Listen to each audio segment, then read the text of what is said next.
Como é que seria o Cerrado se não tivesse ninguém aqui? Então, quais são os fatores que determinam a ocorrência dos diferentes tipos de vegetação no Cerrado? Existem algumas pessoas que acham que o Cerrado, como ele existe hoje, é fruto de degradação e de perturbações humanas, especialmente o aumento da ocorrência de fogo. Isso não é verdade.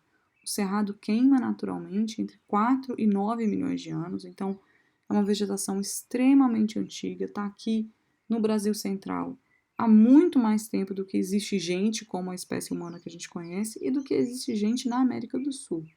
Então é claro que as pessoas modificam o cerrado sim, e têm feito isso de forma muito extrema nos últimos 60, 70 anos, mas a ocorrência das vegetações de cerrado ela é natural e ela é resposta, ela é determinada pelo tipo de solo, pela quantidade de água e também pela presença de distúrbios naturais como o fogo. O fogo é um distúrbio natural no cerrado e a gente vai falar mais sobre isso especificamente mais para frente. Isso aqui é um artigo publicado em 2019 em que a gente explica a separação desses três grandes tipos de vegetação do cerrado, os campos, as savanas e as florestas, que aqui no caso são os cerradões.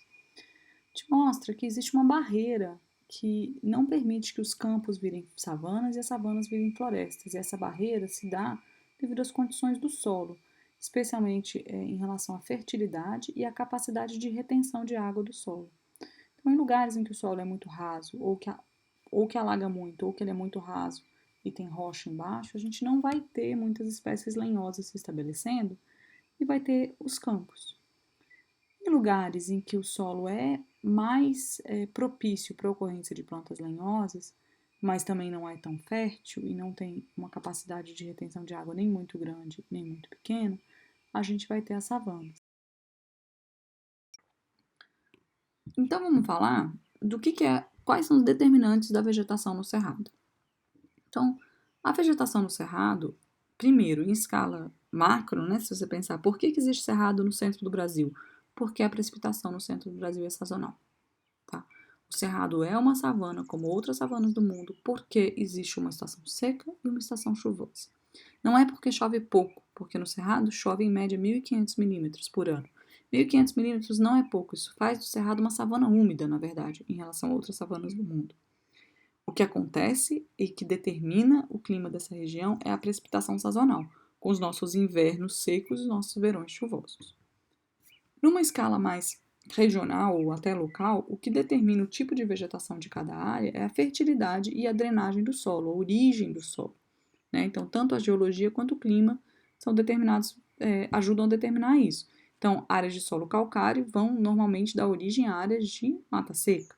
Áreas de solo arenosos, por exemplo, em geral dão origem a áreas de campos e savanas. E o clima, por que o clima está aqui? Porque o Cerrado é uma região que chove muito, uma vegetação muito antiga. Então, muitos dos nutrientes já foram lixiviados. Por isso que a gente ouve comumente falar, os solos de Cerrado são pobres em nutrientes, porque a quantidade de nutrientes que existia ou que poderia existir de acordo com a origem geológica daquele solo já foi em muitas partes lixiviado pela quantidade de chuva bastante grande e pelo fato de ser um ambiente antigo, como eu falei, de mais de 4 milhões de anos. O fogo também é um determinante do tipo de vegetação no cerrado, especialmente se a gente pensar que o fogo está presente naturalmente há 4 milhões de anos. E aí a gente tem que pensar que algumas vegetações do cerrado são mais propícias e mais resistentes ao fogo, como os campos e as savanas, e outras vegetações naturalmente não queimam tanto, como as matas de galeria, as matas ciliares, essas áreas que ficam mais úmidas naturalmente. E essas áreas são extremamente sensíveis ao fogo. Então, quando vem um incêndio antrópico, especialmente, a gente tem uma alta mortalidade de árvores e uma altíssima degradação das matas que são sensíveis ao fogo, das matas que naturalmente não queimariam no cerrado, ou queimariam numa frequência de centenas de anos e não na frequência que queimam hoje, certo? Então, o regime de fogo, a gente pensa e classifica o regime de fogo de acordo com vários parâmetros, então a frequência, a época, o tipo de fogo, o tipo de combustível que está queimando, qual é a comunidade vegetal que está sendo atingida.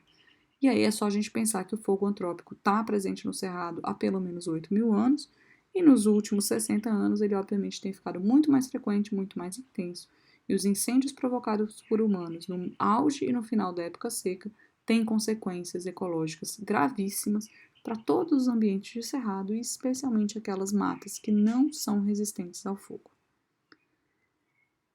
O cerrado também, e onde existe cerrado hoje, também é determinado por flutuações climáticas bastante antigas. Então, desde a última glaciação, a gente tem modificações nas áreas que eram savana e floresta úmida na América do Sul, e por isso a gente tem alguns remanescentes de cerrado em algumas áreas que hoje são dominadas por florestas tropicais úmidas. Então, só para falar rapidamente de como variações climáticas naturais, especialmente durante as glaciações, afetaram a área de ocorrência do cerrado. Então, durante as glaciações, então aqui nesse lado esquerdo do slide, como era o mundo há mais ou menos 10 mil anos atrás, na última glaciação, o mundo era mais seco, né? A maior parte da água, como estava mais frio, a maior parte da água estava presa no gelo. Isso fez o mundo ficar mais seco e as savanas se expandirem. Então, boa parte do que é hoje a Amazônia, há 10 mil anos atrás, estava, na verdade, com um clima e uma vegetação de savana do Cerrado. Por quê? Porque essas glaciações duraram alguns milhares de anos, né? Centenas a milhares de anos. Então, não é uma modificação rápida de algumas décadas. E isso fez com que várias plantas e animais pudessem se expandir. E isso explica por que hoje a gente tem enclaves de cerrado dentro da Amazônia. Então, esse gráfico aqui do lado, esse mapa do lado direito, mostra algumas áreas de cerrado que estão dentro do bioma amazônico. E isso é, na verdade, vicariância, esse é o processo ecológico que explica isso, do fato de que essa vegetação e esses animais se expandiram durante os períodos glaciais mais secos. Isso explica porque que a gente tem espécies muito próximas, às vezes do mesmo gênero, em lugares muito distantes, 2, 3 mil quilômetros de distância. Por quê? Porque, na verdade, esses animais ou seus parentes próximos ocorriam nessas áreas quando o cerrado se expandiu devido ao período mais seco das glaciações, tá? Isso então são mudanças climáticas naturais que ocorreram durante milhares ou milhões de anos no planeta Terra. Isso não é o que está acontecendo hoje por causa das mudanças climáticas que a gente causa num período muito mais rápido. Então, para a gente falar da precipitação sazonal como determinante das vegetações, esse aqui é um mapa do mundo com as savanas tropicais. E a gente vê nos gráficos de precipitação e temperatura, a precipitação está sempre nessas barras com vinho, que a gente tem sempre os invernos secos e os verões chuvosos. Então, os verões no hemisfério norte são no meio do ano, e a gente vê que as barras de precipitação estão no meio do ano em todas as savanas, enquanto que os verões aqui no hemisfério sul são do final para o início do ano, e a gente tem o meio do ano, que é o nosso inverno sempre seco. Então, o cerrado aqui é colocado junto às demais savanas tropicais do planeta. Outro determinante, como eu falei, da vegetação é o tipo de solo. Então, áreas campestres, por exemplo, não suportam naturalmente a ocorrência de espécies arbóreas. A gente tem áreas campestres do cerrado, como a gente pode ver nesse slide aqui, nesse corte do solo, em que o solo tem 5 centímetros, às vezes nem isso. Né? A gente já vê que embaixo já tem rocha praticamente, concreções bastante proeminentes que impedem a ocorrência de raízes. Às vezes o solo é até mais profundo, mas fica completamente alagado em boa parte da estação chuvosa. Isso também impede a ocorrência de espécies lenhosas de árvores. Né? Então, o tipo de solo é determinante para o tipo de vegetação que vai ocorrer nele. E é por isso que a gente tem que entender que muitas vezes áreas de campo são áreas de campo, não são áreas de savana ou de floresta degradadas. São áreas que naturalmente são a comunidade clímax esperada para aquele tipo de solo, para aquele tipo de ambiente. O fogo também é um determinante da vegetação do cerrado, então ele está presente há pelo menos 4 milhões de anos. E isso faz o fogo natural no cerrado ocorrer apenas por raios, né? Então a ocorrência de fogo natural no mundo ocorre por raios e vulcões. Como a gente não tem vulcões ativos, no Brasil a gente sabe que as únicas ocorrências de fogo natural são por raio, e o fogo por raio ele ocorre justamente quando existem nuvens no céu, né, e raios, que é a transição da estação seca para a estação chuvosa e ao longo da estação chuvosa. O fato do fogo ocorrer naturalmente no Cerrado há 4 milhões de anos influenciou a evolução das espécies, especialmente nessas áreas que são mais propícias a queimar. As áreas mais propícias a queimar são as áreas que têm um tapete contínuo dos graminoides, que são a vegetação que vai ajudar o fogo a se propagar. Então, se cai um raio numa mata de galeria, a mata de galeria vai queimar, mas o fogo não vai se propagar numa proporção muito grande. Então, é muito comum a gente ver fogo de raio em mata de galeria, que ele formou um círculo. Às vezes um círculo com 10 metros de diâmetro, às vezes um pouco mais. É um fogo que caiu, queimou algumas árvores, mas o fogo não se propagou. Por quê? Porque o material combustível que tem no solo da mata de galeria, especialmente na época em que caem raios, não é propício para a propagação das chamas.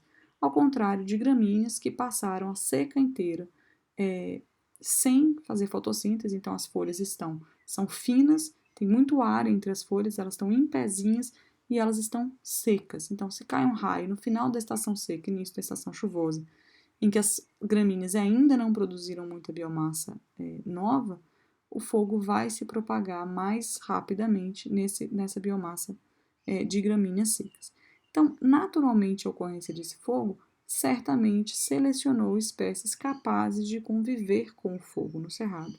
E é por isso que a gente vê várias características de plantas nas áreas campestres e savânicas do cerrado que lhes garante resistência ou resiliência ao fogo. Então, algumas respostas das plantas do cerrado ao fogo são a floração em massa, como a gente vê nessas duas fotos, duas espécies de Velociácea, a mesma família, que apenas são conhecidas por florescer, ou pelo menos florescer em grande quantidade após a ocorrência de fogo. Seja fogo, seja incêndio, né? Seja um fogo controlado, seja um incêndio descontrolado. Algumas espécies dispersam as suas sementes após o fogo, então o fogo favorece ou acelera a dispersão de sementes. Algumas espécies têm a germinação de sementes aumentada devido a eventos de fogo. E aí algumas pessoas falam na flamabilidade como uma característica adaptativa. E de fato, várias plantas do cerrado produzem óleos que quando o fogo ocorre, eles aumentam a propagação do fogo. Então é muito comum quando você está acompanhando uma queima ou um incêndio, você vê que em algumas áreas o fogo fica mais alto, a chama pula mais rápido, exatamente pela ocorrência desses óleos nessas plantas. Isso são indícios de que o fogo é um distúrbio natural do cerrado. O fogo não é uma coisa que o homem trouxe para o cerrado. O fogo no regime de queima que a gente tem hoje, extremamente frequente, no meio e no final da seca, queimando vários tipos de fisionomias do cerrado, inclusive as que não queimam naturalmente, sim, isso é um regime antrópico de fogo. Mas o fato do fogo existir naturalmente aqui foi que levou essas plantas a serem capazes de rebrotar e de sobreviver após o fogo. Como eu falei, áreas diferentes do cerrado têm relações evolutivas diferentes com o fogo. As áreas de campo e savana são extremamente resistentes ao fogo, mesmo a incêndios, mesmo aos incêndios antrópicos, enquanto que as matas de galeria são extremamente sensíveis e vulneráveis ao fogo. Então, isso aqui é uma foto que a gente vê esse campo limpo, cheio das barbacênias que eu mostrei na foto anterior, floridas após o incêndio de 2017 no Parque Nacional da Chapada dos Veadeiros. Esse campo se recuperou, talvez tenham perdido algumas espécies, certamente várias plantas e alguns animais morreram, mas a maior parte deles conseguiu se recuperar, as plantas rebrotaram, as populações de plantas provavelmente se mantiveram em grande parte. Já a mata de galeria, que está no meio dessa foto, a gente teve uma mortalidade de árvores de cerca de 80% dos indivíduos adultos. Isso é uma catástrofe. Isso é a gente pegar uma área extremamente sensível ao fogo, expor ela a um incêndio que causa a mortalidade de 80% dos indivíduos adultos. Isso gera extinção local de espécies, isso gera extremos efeitos negativos. Então, fitofisionomias diferentes têm relações extremamente diferentes com o fogo e com outros distúrbios. A falta de compreensão de que o cerrado é uma savana antiga, biodiversa, e as suas áreas savanas e campestres, as áreas abertas que a gente chama, são áreas nativas e que têm importância para a conservação, para a produção de água, para outros serviços ambientais como a polinização de culturas agrícolas, é gravíssima e ameaça ao cerrado, que já é a savana mais ameaçada do mundo. Mas, na verdade, isso é um problema no mundo inteiro. Então, esse mapa mostra que os biomas graminosos, ou seja, os biomas abertos, E como muitos deles, todos esses que estão marcados em vermelho, são áreas que estão sob risco de aflorestamento, ou seja, sobre risco de que as pessoas não reconheçam que elas são biomas nativos e importantes e tentem colocar árvores, reflorestar e fazer outras coisas ambientalmente inadequadas. Então, isso é um problema mundial, mas é um problema local também aqui na região do Cerrado. Então, vamos pensar. Reflorestar significa trazer de volta a floresta para onde havia floresta. Tem lugares no Cerrado que precisam ser reflorestados, todas as florestas no Cerrado que foram degradadas, as matas de galeria, os cerradões, as matas secas que foram tanto degradadas já e estão absolutamente ameaçadas porque existiam em solos mais férteis dentro do Cerrado. Agora, plantar árvore em área que era campo é não enxergar a importância desses campos, é não enxergar as funções ecológicas dos campos. Ver uma savana nativa como uma área degradada é a mesma coisa. Então, tem processos que são descritos na literatura como a tirania das árvores e essa cegueira seletiva de pessoas que não querem enxergar plantas que não são lenhosas e ambientes que não são florestais, como ambientes e plantas importantes. Muitos animais precisam e existem apenas em áreas abertas, em campos e em savanas. Então, se a gente não considera esses lugares importantes, a gente para de manter hábitats para esses animais também, não só para as plantas. Os campos e as savanas no Cerrado são as principais áreas de recarga de aquífero. Então, quando a gente fala que o Cerrado é o berço das águas, a gente tem que lembrar que essas águas estão infiltrando, chegando nos lençóis freáticos e abastecendo os nossos rios e os nossos reservatórios a partir das áreas que são campos e savanas no Cerrado. Então, se a gente não se importar com biodiversidade, a gente se importa com água, porque a água todo mundo precisa.